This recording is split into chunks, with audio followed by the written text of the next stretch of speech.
Дені сау ұрпақ еліміздің болашағы нашақорлыққа және есірткі бизнесіне қарсы күрес күні және Қазақстан Республикасы полициясына 25 жыл толуына орай өскемендік полицейлер жастар арасында футболдан турнир ұйымдастырды.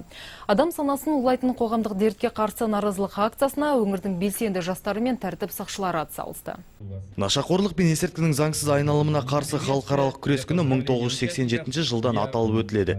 Бүгінде Біріккен ұлттар ұйымының мәліметіне сүйенсек, дүние жүзінде 200 миллиондай адам есірткіге тәуелді.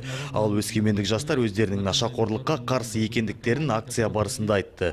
Бұл орайда полиция қызметкерлерінің ұйымдастыруымен студенттер арасында әуесқой футболдан чемпионат өтті.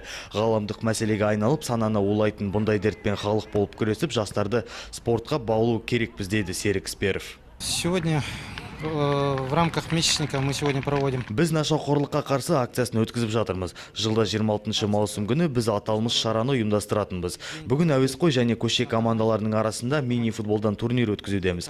Ойындардың басты мақсаты жастарды спортқа ынталандыру, сондай-ақ оларға есірткінің зиянды екенін түсіндіру.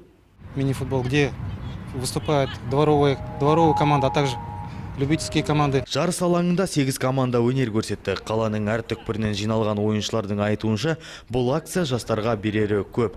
Біз нашаға қарсымыз, деді олар. Турнир организован в честь 25-летия. Аталмыш турнир жақсы өтуде. Қазақстан Республикасы полициясының 25 жылдығымен құттықтаймын. Барлығы да жақсы ойын үлгісін көрсетіп жатыр. Чемпионатқа біз жылда қатысып отырамыз. Алдыңғы жылы 3-ші орын иеленген болатынбыз. Биыл 1-ші орынды аламыз деген үміттеміз. Хорошо, что проводятся такие мероприятия. Жыл сайын өтетін акция алдағы уақытта жұмысын тоқтатпайды. Осы айда есірткіге қарсы басқа да игі шаралар облыс көлемінде өтетін болады. Арнұр Шакерханов, Ерлан Сарманов, жаңалықтар.